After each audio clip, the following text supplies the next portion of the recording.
85 degrees Fahrenheit you haven't preconditioned. Because OnStar sucks. I honestly have no idea why I am paying, what, $30 a month for this stupid service? Stop right there! There's a better way, you know. Queenie, what are you doing here? It's lovely to see you too.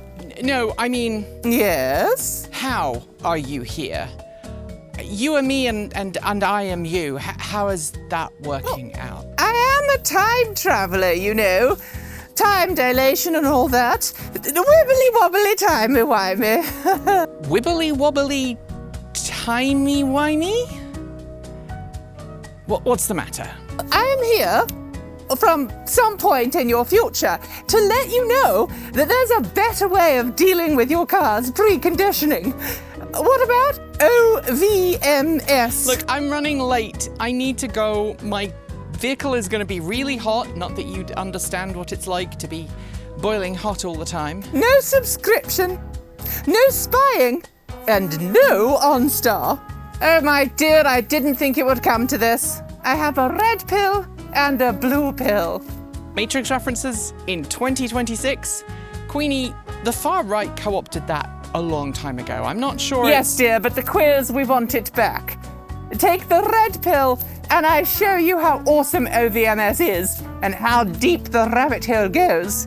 Take the blue pill and you'll be stuck paying for OnStar for the rest of your natural EV owning experience. Well, in that case, let's have a go. Thank you.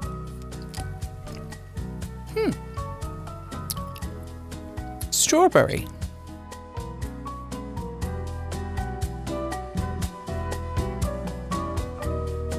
You might not know this, but GM's OnStar system is one of the oldest telematics systems still in use today. It debuted in the late 1990s, and while the system that you'll find in modern GM cars today is very different to the one from 30 years ago, they basically exist for the same reason: for GM to sell you services and features via a subscription model, and for you to get some benefit in return. If you have a current model year GM EV, you'll be very familiar with what OnStar offers. It's pretty much shoved down your throat when you sign on the dotted line at the dealership. And I've heard some pretty nasty horror stories lately from Chevrolet Bolt EV owners who've been pressurized by Chevy dealerships to sign up for OnStar, even for just the trial service using a credit card, and then they get nothing but adverts in their vehicles. Now, I haven't been able to corroborate this directly with GM, so it is just anecdotal at this point in history. But it's worth admitting that OnStar is becoming an increasingly important part for GM's revenue service. GM uses OnStar to advertise to existing customers.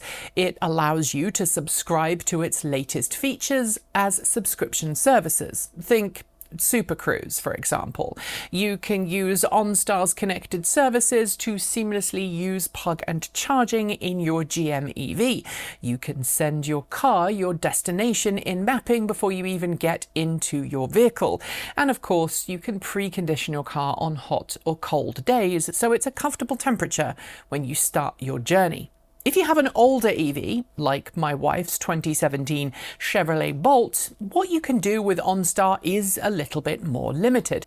For that year of Bolt EV, OnStar features included the ability to start and stop preconditioning, to figure out how full your battery is, and also to keep track of where your vehicle was. And GM offers a range of different services, ranging from about $25 all the way up to $49 a month, depending on what you want from the package. I currently subscribe to the $29.99 a month package. That includes not only the EV telematics, i.e. state of charge and all of that good stuff, but it also monitors where my vehicle is in real time. A young family member of mine who was having a bit of a rough patch decided to borrow my Bolt and took off on a bit of a joyride, and had we not had some kind of tracking feature, we wouldn't have been able to have located the vehicle or them. Suffice to say that since that incident, we now subscribe to GM's tracking services.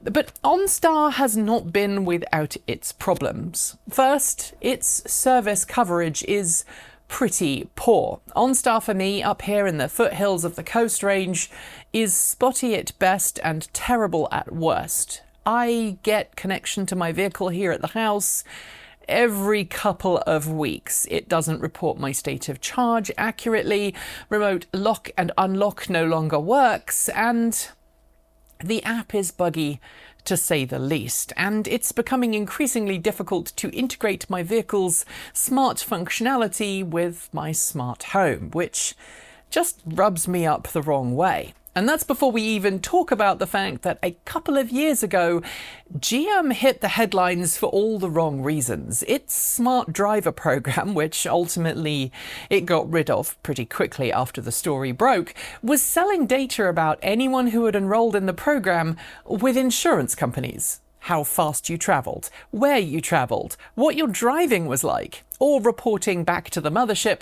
so that the insurance company could hike your premiums up. And I don't like that.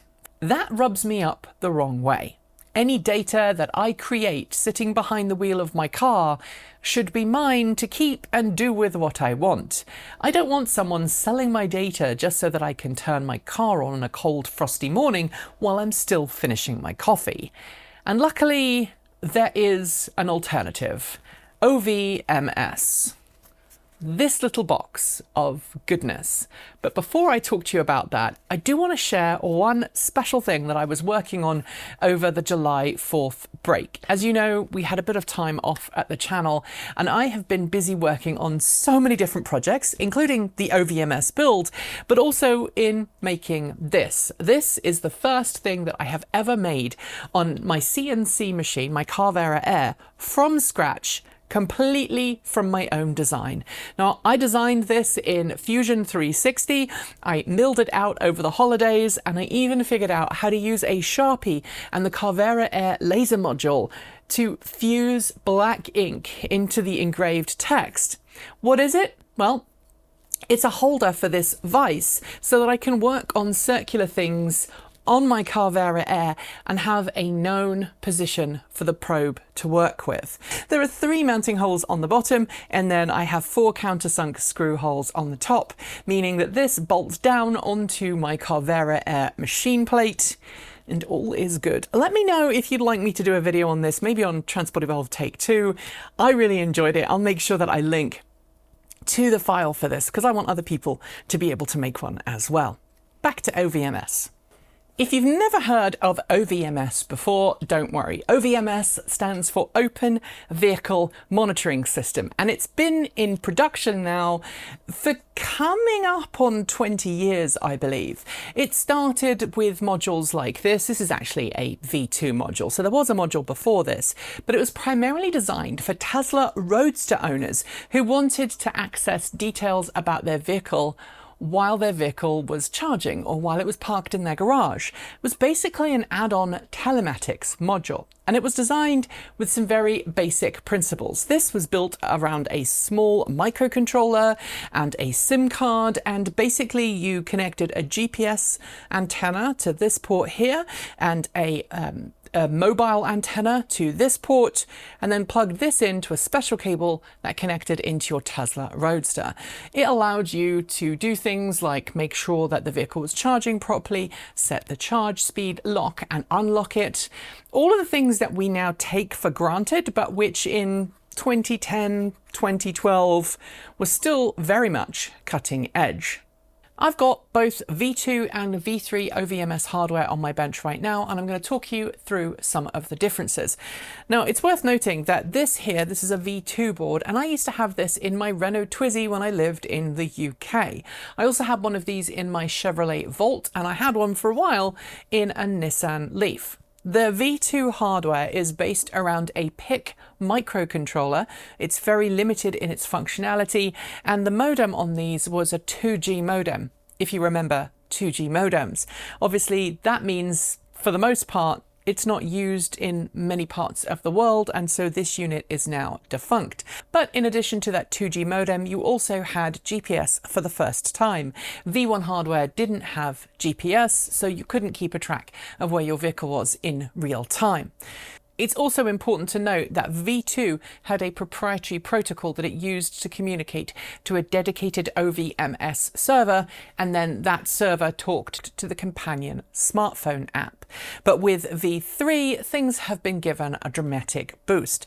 Instead of the original PIC controller, you now have an ESP32 microcontroller in here, and as those who are into smart home technology will know, ESP32 is pretty much the standard microprocessor used in a lot of smart home tech today. This system also speaks MQTT. That's message queuing telemetry transport. Again, a very standard protocol used in many smart home appliances today. You can configure it to be pretty secure so that your data is safe while it's transmitting, and this version of OVMS comes with Wi-Fi as standard. You'll also notice here that it's got a daughter card on top of the main board. This daughter card is a 4G modem, and you'll also note that there are header pins here. That's because OVMS V3 is designed to be modular, and you can add additional modules to make sure that your vehicle can talk to the OVMS system. Which brings me to the all-important how it works. Modern EVs, like all modern cars, use a special onboard diagnostics protocol to communicate between various different modules on the vehicle over something called a CAN bus. That's controller area network. Now, every vehicle that's been made in the last 30 to 40 years comes with an onboard diagnostics port, or OBD port, as standard.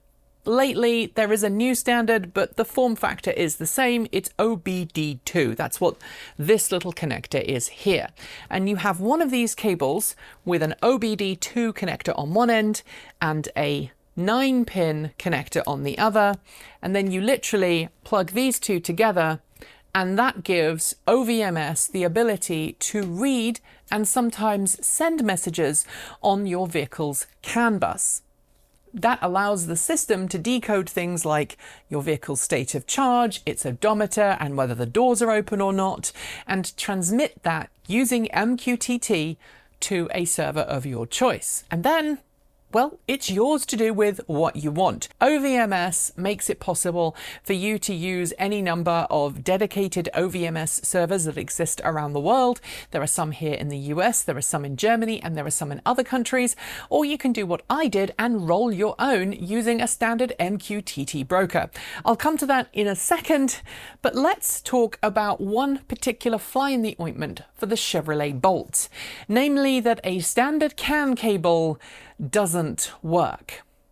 And that's because while GM vehicles do use the CAN bus for transmitting data like pretty much every other vehicle, they also use something called SWCAN. That's single wire CAN. And single wire CAN has a slightly different protocol and transmission setup to the run-of-the-mill automotive CAN, which is where this board comes in. This is a board that has been designed to speak the special SWCAN version of the communication protocol that is needed to give this board the ability to talk with and control my Chevrolet Bolt.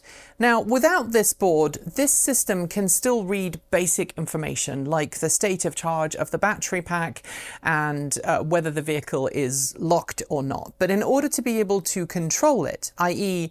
to turn the climate conditioning on, to start or stop charging, or to lock and unlock boards, I need this special SWCAN board. Now you'll see that this board here is one that I ordered from PCBWay. PCBWay is not a sponsor of this channel, although, guys, maybe you should call me because your service was freaking awesome. These arrived in about a week from China. It cost me literally $5 to get 5 of these boards made and shipped to me. The silk screening is beautiful and everything is nicely labeled. And using the schematic and the circuit diagram that's available on GitHub, I was able to turn that board into a fully populated board, albeit with a little bit of magnet wire here, because when I was assembling things, I used the wrong component here, and when I was taking it off, I damaged the circuit board. But that's okay, because I was able to bridge the gap that I created on the circuit board with a magnet wire, and everything works. And yes, for those who are worried, I don't know if I can show you this on camera, but there is conformal coating on there, so that magnet wire is not going to short out on other components. You might be watching some time lapse of me turning one of these into a finished board. That's because I purchased 5 boards and I purchased enough components to make 5. And because my first attempt works, I'm going to give one of these boards away to somebody in the comments.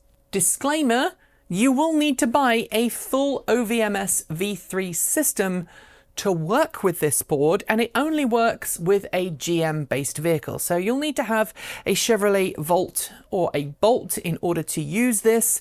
And there are some other caveats coming that I need to make you aware of. But if you want to have one of these boards fully assembled and ready to drop into your own OVMS system, keep your ears out at the end of the video. Before you reassemble the system, if you want to use a 4G modem, you'll need to buy and put a SIM card in here. Now, unlike OnStar, which charges you quite a significant amount of money every month, exactly how much you pay will depend on which features you opt for. You can buy a dedicated SIM card that is only going to cost you $5 or so a month, maybe less if you tweak the settings in software. I've actually set mine up to work only on Wi-Fi right now because honestly, we don't take our Bolt on many long distance trips. And I just really want to be able to collect the data from my car so that I can monitor the state of health of the battery, so that I can figure out preconditioning on cold mornings. And I have an automation here at the house so that in the winter, if it's icy out, the system will send a message to OVMS and automatically start preconditioning. The preconditioning in this car is the same as it was when it was set up with OnStar. You can only turn the vehicle on twice and it's 20 minutes per session, and then it will lock itself out. Now, there might be some ways to work around that in software. I know that Chevrolet Volt owners can do that, but for the Bolt, I believe there isn't a way of doing that right now. But because it's open source, well, the sky's your limit.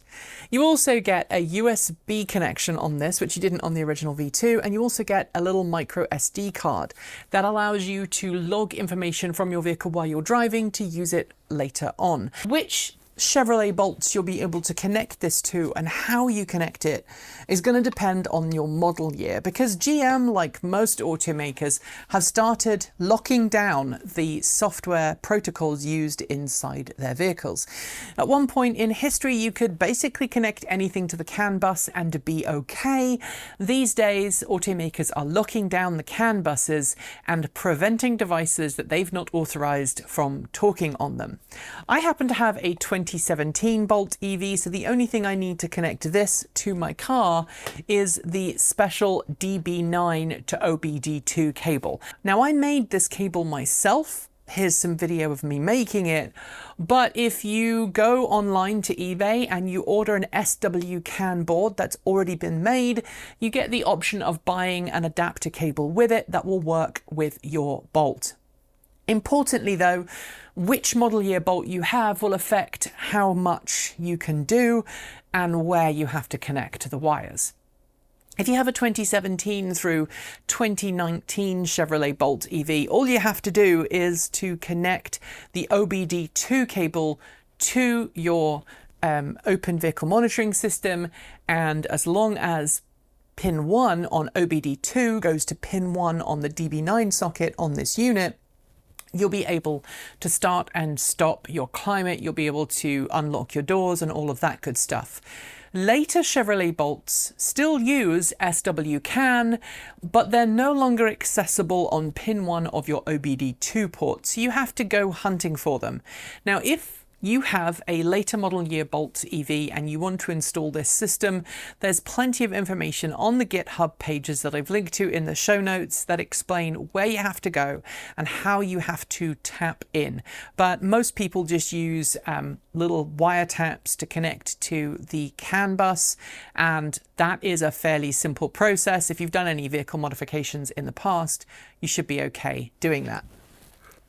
Before you connect this to your vehicle, it makes sense to go ahead and provision it, which is one of the benefits of having the USB connector here. Now, I'm not going to go through the provisioning process because frankly, I've already provisioned it, but the OVMS v3 documentation is very clear about how to go about doing that. So I'll link to that in the down below as well.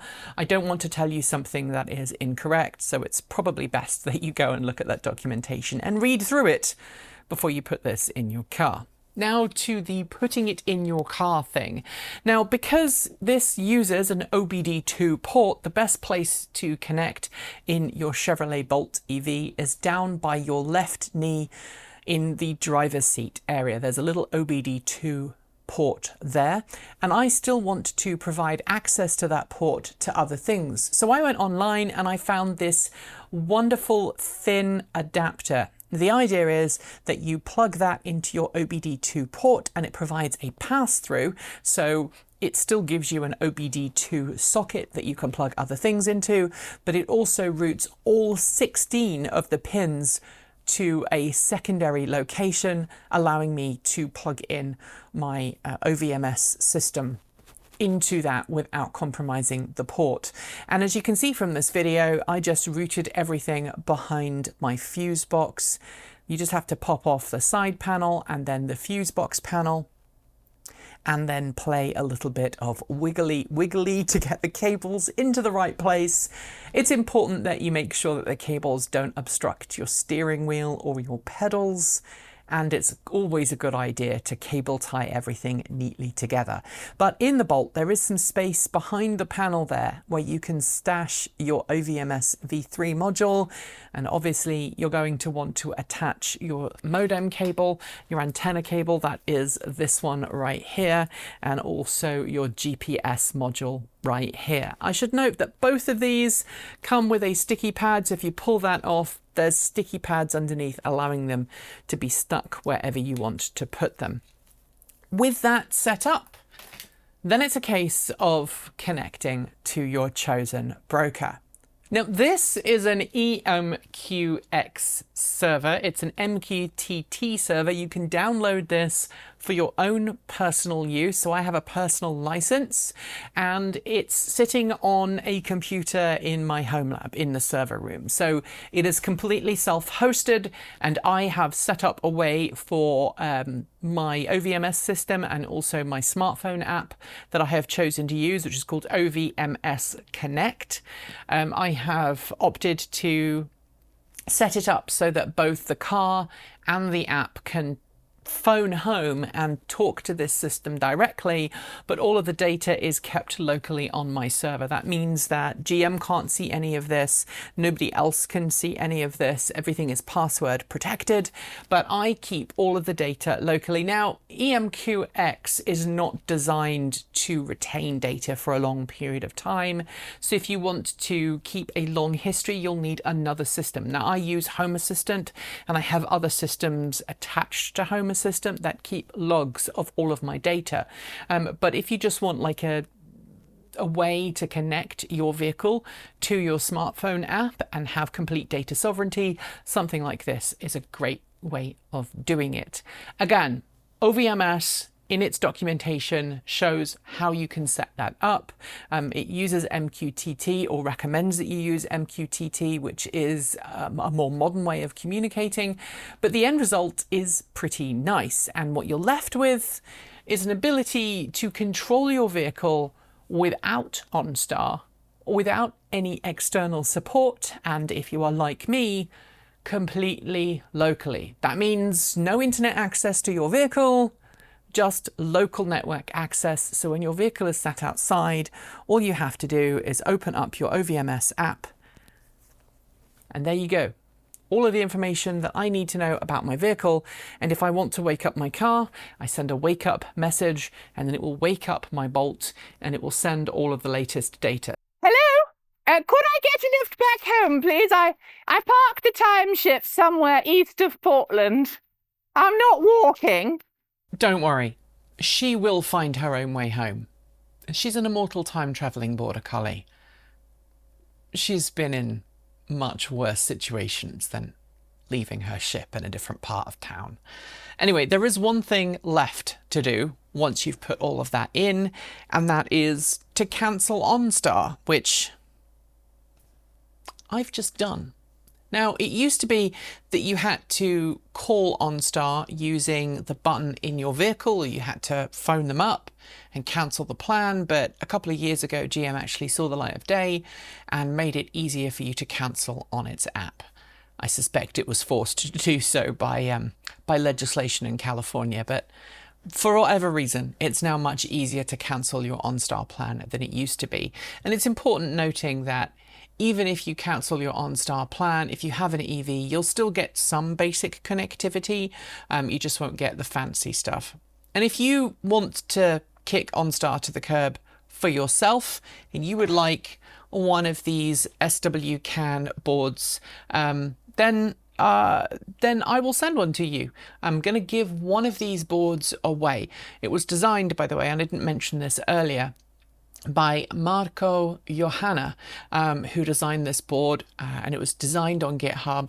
Like I say, I got these boards printed by PCBWay, and I went onto DigiKey and I ordered all the components that we need to populate this. And the one that you saw time-lapse of me assembling will be the one that I will send to one lucky viewer. So to be considered eligible, you need to use the hashtag Queenie, Queenie. That's one of my fursuit characters, Queenie Octavia Christina Deerhart. I won't make you use all of her long name, just Queenie will be fine. And then also tell me in that comment what you are most looking forward to about not having OnStar again. And you will need to buy your own OVMS kit. I would love to give one of those away, but they are a little bit pricey. They're about $300, so you do have to pay the upfront cost of getting an OVMS module for yourself. But you can buy them from two different places. You can buy them from Open Energy Monitor in Europe, and you can also go to Medlock and Sons, which is a Tesla specialist here in North America. They both stock those, and if you have trouble getting them elsewhere in the world, just send out a message to the folks at openvehicles.com and they can help you get one. But you will need to buy one of those plus a cable. But I will send you one of these boards fully made up and ready to drop into your OVMS system free of charge. So yeah.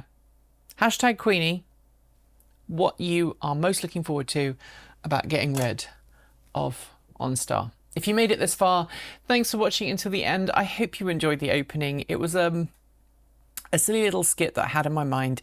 I actually worked on a Sunday filming this because we were a little bit behind after the July 4th break, and I wanted to have a bit of fun doing it.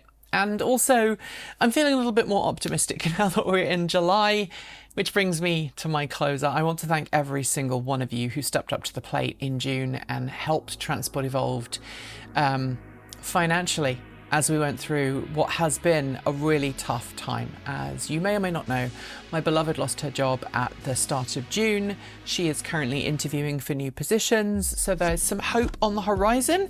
But the fact that so many of you wonderful people stepped up to the plate and offered your help and support, both financial and in other ways over the last month, has made a massive difference to everybody here at the house, but also to the entire team at Transport Evolved. And without you, I don't think I would still be sitting here. I'd probably be, I don't know what I'd be doing, but thank you.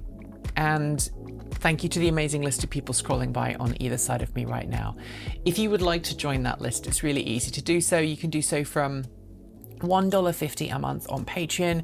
You can also send us Ko-fi, you can send us old-fashioned checks, you can visit our swag store and buy something from our swag store as well. Unfortunately, this t-shirt is not one of them. Several of you asked about this t-shirt. If you know who it is, you know who it is, but this is from a different artist. I'll make sure I link to that as well in the description. This character on here, it's none of my characters. Her name is Xenia. She is the official first mascot of Linux. She was kind of replaced by Tux in a lot of ways, but a lot of the Linux hardcore fans know that she was the OG mascot of Linux. She's a fox girl, and about A few years ago, the original artist who designed her was like, yeah, she is trans. He just said, yeah, she is trans. I've always assumed that she is trans, and if you are trans or you are into Linux, you know the jokes, so I'm not going to go there. Anyway, thanks for being the awesome change that we need to see in the world. Make sure that you tell the important people in your life that they are important to you, and until next time, keep evolving.